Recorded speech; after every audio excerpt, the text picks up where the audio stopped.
Morning, boys and girls. Welcome back to Bo's Mopar Garage. Dave's finally here. We're going to splash some paint on this car. I'm going to do the inside of the trunk, inside the cab, and the engine compartment.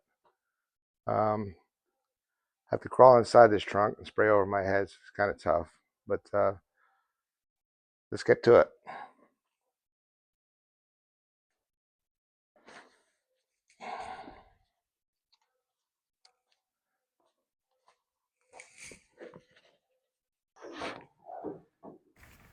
All right, guys. Here I am inside the trunk of this car.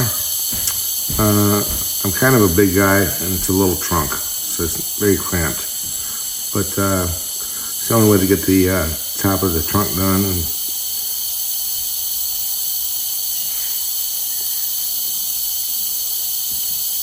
it's pain in the neck doing a nice job inside the trunk. You're spraying at a bunch of corners and open areas and curves, and it's hard to do a nice job, but do what you can. In any event, I'm sure it'll be much better than what the factory gave you, with a lot more paint also. This is a single stage PPG acrylic enamel. The reason I'm using that is because it came with the car. So it came with a gallon of acrylic enamel. Not my favorite, but I'm using it because I have it. So they recommend 2 or 3 coats, but as you can see, we can probably only put on 1 heavy coat in most places, because you can't lay on top of fresh paint. This is the worst part of the whole job.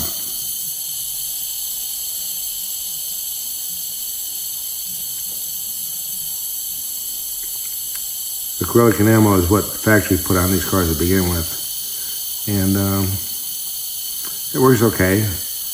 It doesn't have the sheen that the new paints have now. So if you look at an original car, it doesn't have the shine as a restored car does.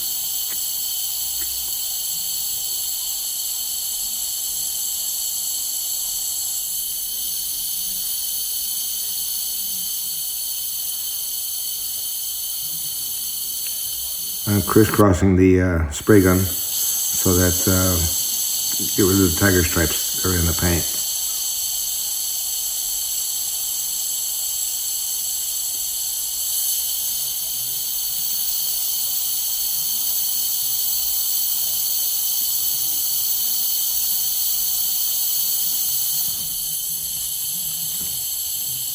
It's B5 blue.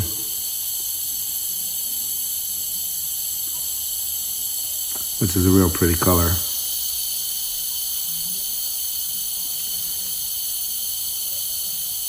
I'm using a developers gun with 1.4 fluid tip on it.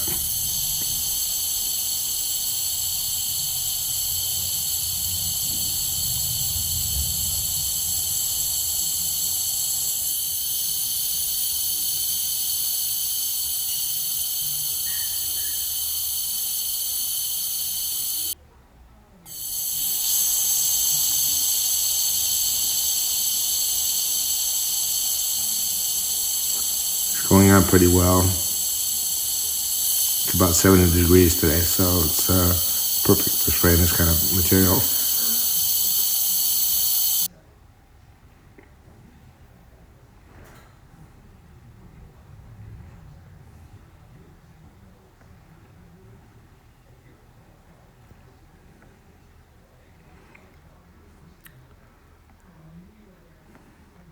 I've got a bag inside the gun. These are disposable bags. And the advantage of using a bag is you can evacuate all the air out of the bag, and the gun will actually spray upside down, which comes in helpful when you're spraying inside of a car.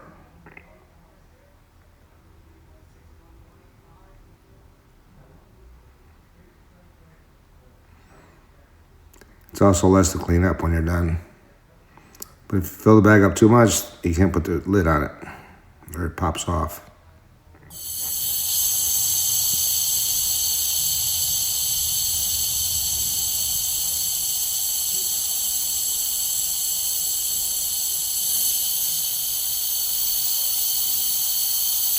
I'm putting on an additional coat on it where I can, just to make sure it's got some good coverage.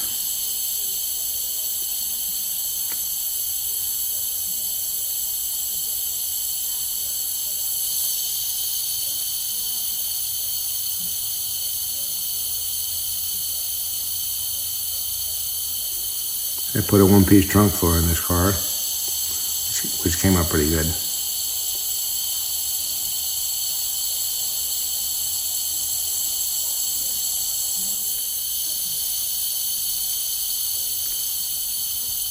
I'll go inside, finish spraying the front of the trunk, and keep on going.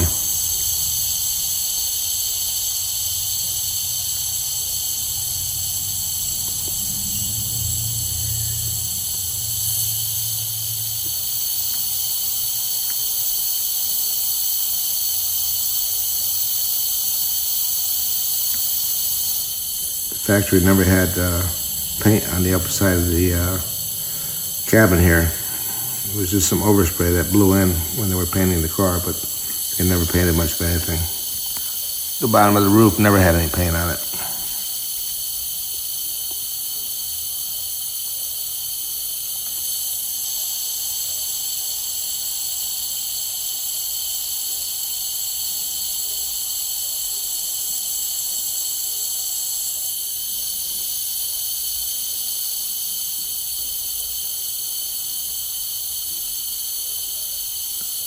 I put a coat of an epoxy primer over everything I'm painting right now, just to cover the cut throughs and give the paint something to stick to.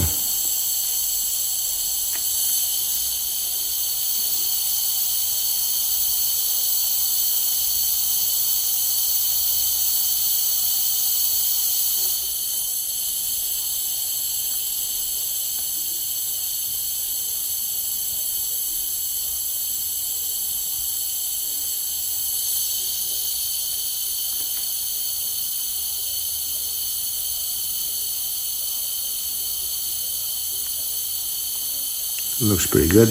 Like I said, there's a lot more paint on the inside now than there ever was to begin with.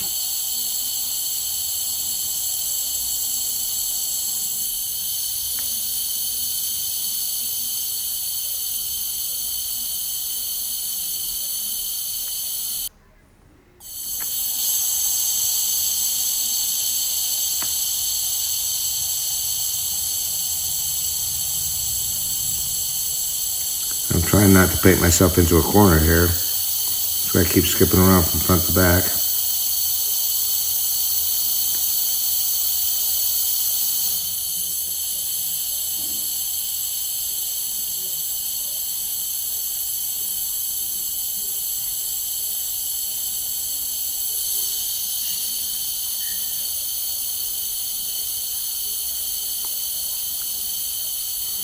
This whole process took me about 3.5 hours to do. Went through 3 quarts of paint.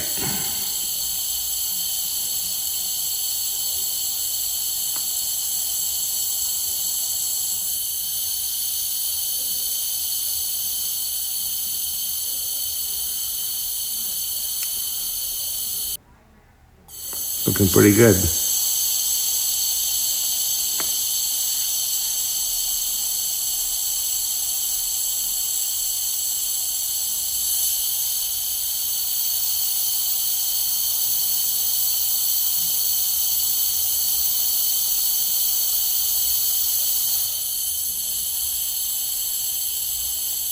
Doing the door jambs and the rockers.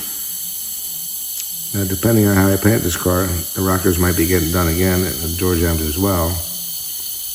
I haven't decided yet whether I'm going to assemble the whole car and paint it all at one time or just paint it in pieces. When you paint it in pieces, they always come out much cleaner. And you can sand and buff your panels before you put them on, so it ends up being a nice cleaner job. But we'll figure it out as we go along. The top of this cowl panel is going to get blacked out before it gets assembled. That's what the factory did with the lighter colors. They also blacked out the radiator support.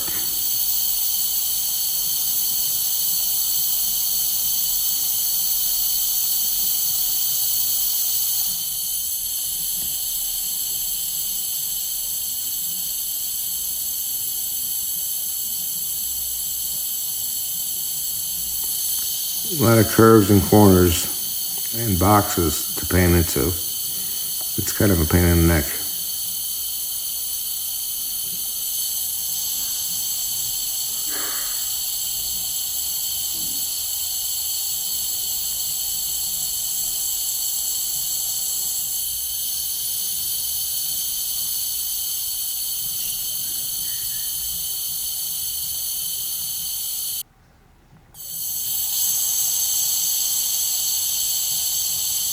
Trying to do the firewall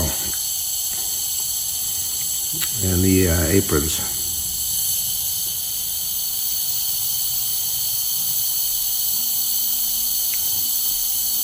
You want them to look pretty good because when you open your hood up, that's going to be what you see. Of course, there'll be a lot of stuff in the way, but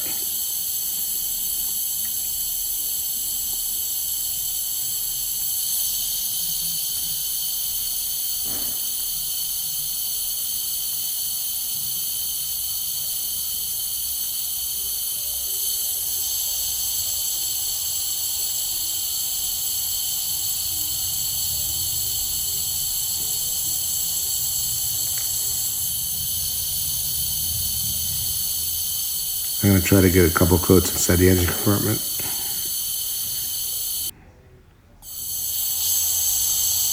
So that we don't have any stripes or modeling in it.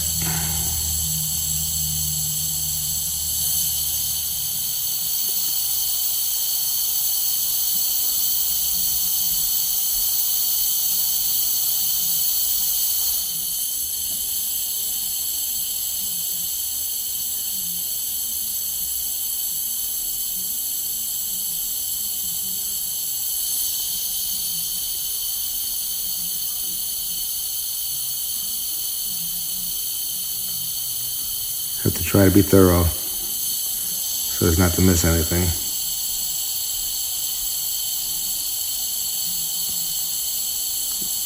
Guess I'm out of paint. Have to go mix some more.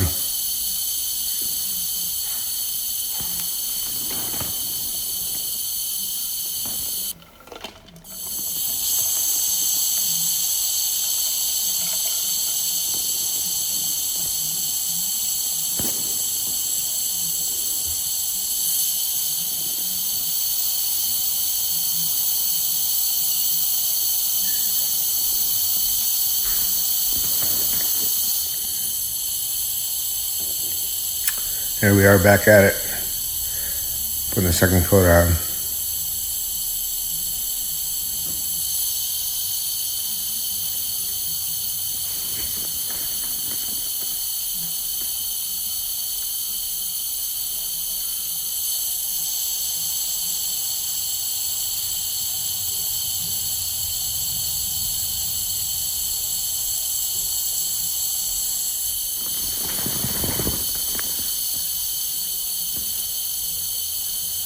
Gotta keep moving, otherwise you end up with runs.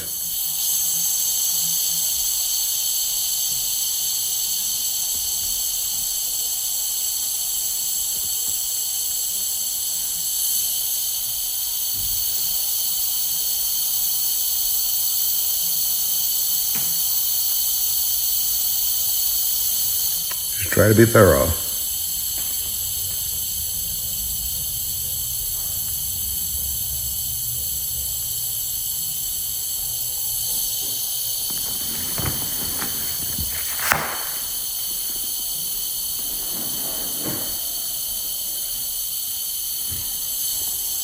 I also put a left front frame rail in this car along with the apron.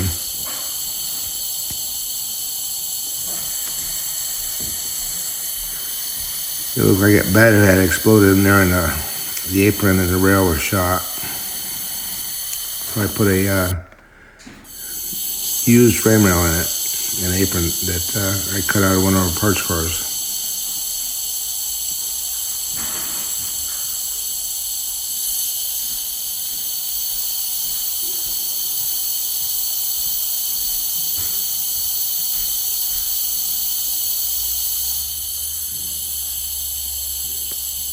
If you want to see how this car got to this point, check out my earlier videos. I put floor pans in this and full quarter panels also.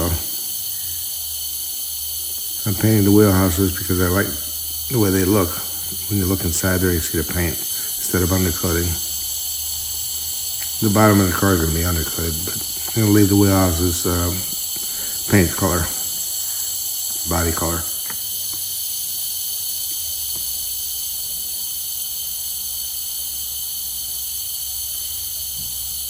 You can see how the gun is spraying upside down, which you wouldn't be able to do if you didn't have a bag in there right now.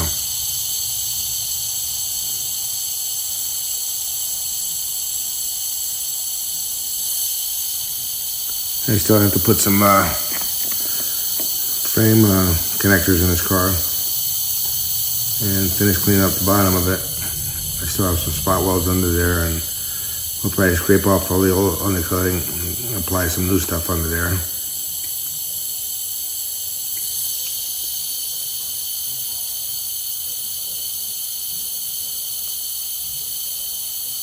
Getting close to being done.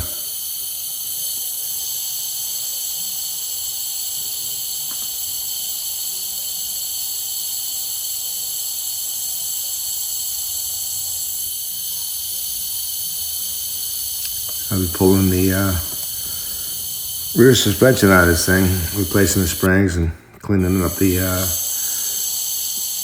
drive axle and putting a set of 391s in it. The reason I'm using the 391s is because I have them. I picked them up with Carlisle a few years ago. And it's going to end up with a Gen 3 Hemi in it. I prefer to find a 6.4 if I can. But it's getting a Gen 3. I also have a 5-speed Tremec setup for this. I bought from Silver Sport about 3 years ago. So this car has been a few years in the works. I've done a few other projects in between. And again, check out the rest of my videos.